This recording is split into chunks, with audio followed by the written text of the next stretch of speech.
The moment you start feeling abundant and worthy, you are generating wealth. The moment you're empowered and feel it, you're beginning to step towards your success. The moment you start feeling whole, your healing begins. And when you love yourself and you love all of life, you'll create an equal. And now you're causing an effect. And I think that's the difference between living as a victim in your world, saying, I am this way because of this person or that thing or this experience. They made me think and feel this way. When you switch that around, you become a creator of your world, and you start saying, my thinking and my feeling is changing an outcome in my life. And now that's a whole different game, and we start believing more that we're creators of reality. As your Kwik brain challenge, or Kwik challenge, if you will, imagine this. Imagine you have a thought experiment where you did this every single day if you're willing. What if the only things in your life tomorrow are the things you express gratitude for today? Let me say that again. What if the only things in your life you had, the people, the opportunities, the resources, the objects, all the things, what if the only things you kept tomorrow are the things you've expressed gratitude for today? Would you live differently? Of course, we all would. And how does it feel to feel grateful? It's amazing, right? Because somebody can have everything and not appreciate it, and it feels like they have nothing. But somebody can have very little resources, but they feel so grateful and appreciative. They like have everything, all right? And so what I want you to do as part of your challenge today is to express your gratitude in one of two ways. You could express it with people around you, and that's wonderful. Talk to your family, talk to your friends, express gratitude for the person that lives or delivers your mail. Wherever you are, express gratitude for them, and or express gratitude in a journal. A lot of people, they like to express gratitude by writing things down. So it's verbally is great, but also writing things down kinesthetically. There's something about putting pen to paper and to be able to see all those things. Some people, what they'll do is they'll write on a little note card one thing they're grateful for that day, and they'll put it into like a fishbowl. And then at the end of like 365 days after a year, they just go and read all those things. And I even just get goosebumps thinking about that. I call them truth bumps, but it just, how do you come alive that way? And so my challenge for you today is you deserve to feel like you have more than you think you have. Like if you want to feel truly wealthy, count all of the things you have in your life that money cannot buy.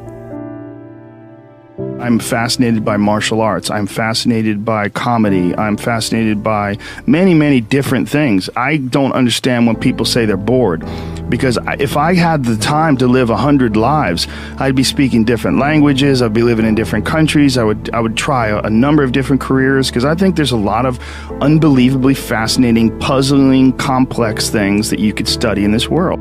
See, think about knowledge, man. You can Google knowledge. You can go online and get knowledge on anything. You can press a button and read about this and read about that, and then you can go and repeat that, and people go, wow, he's knowledgeable.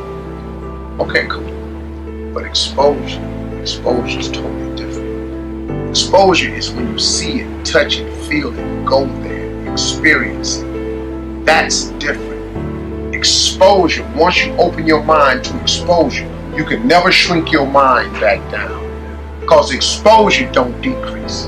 Once you've been exposed and your mind expands from exposure, you can't shrink it back down. You can be asking for assignments that are above your level. So there's work that you do at your level, and then there's work that you do above your level.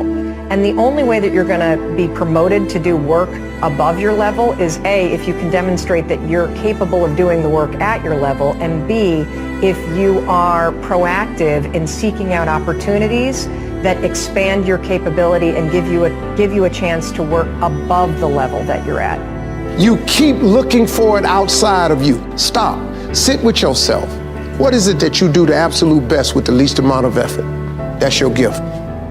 But if you are constantly looking outside of yourself and you don't latch on to your gift, you will never find your purpose. If you want to succeed, you must commit to your own gift and embrace it. You don't have to necessarily have done anything wrong for things to get completely out of control. It's a terrifying doctrine, But it's not a hopeless doctrine because it still says that there's a way forward, there's a pathway forward. And the pathway forward is to adopt a mode of being that has some nobility so that you can tolerate yourself and perhaps even have some respect for yourself as someone who's capable of standing up in the face of that terrible vulnerability and suffering, and that the pathway forward, as far as the existentialists are concerned, is by, well, certainly by the avoidance of deceit, particularly in language, but also by the adoption of responsibility for the conditions of existence and some attempt on your part to actually rectify them. And the thing that's so interesting about that is, well, two, as far as I'm concerned, and some of this is from clinical experience. You know, if you take people, and I've told you this, and you expose them voluntarily to things that they are avoiding and are afraid of, you know, that they know they need to overcome in order to meet their goals, their self-defined goals. If you can teach people to stand up in the face of the things they're afraid of, they get stronger. And you don't know what the upper limits to that are, because you might ask yourself, like, if for 10 years, if you didn't avoid doing what you knew you needed to do, by your own definitions, right, within the value structure that you've created, to the degree that you've done that, what would you be like? Well, you know, there are remarkable people who come into the world from time to time, and there are people who do find out over decades-long periods what they could be like if they were who they were, if they spoke their being forward. And they get stronger and stronger and stronger, and we don't know the limits to that. We do not know the limits to that. And so you could say, well, in part, perhaps the reason that you're suffering unbearably can be left at your feet, because you're not everything you could be, and you know it. And of course, that's a terrible thing to admit, and it's a terrible thing to consider, but there's real promise in it, right? Because it means that perhaps there's another way that you could look at the world, and another way that you could act in the world. So what it would reflect back to you would be much better than what it reflects back to you now.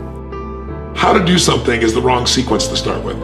Like, what's the strategy for being fit and healthy? It's not that complex, and yet 70% of the US is overweight. It's like, you just have to do it. It's not a strategy problem. What it is why aren't they doing it? It's because they have a story. And everyone does this. Entrepreneurs, business people, everyone does this.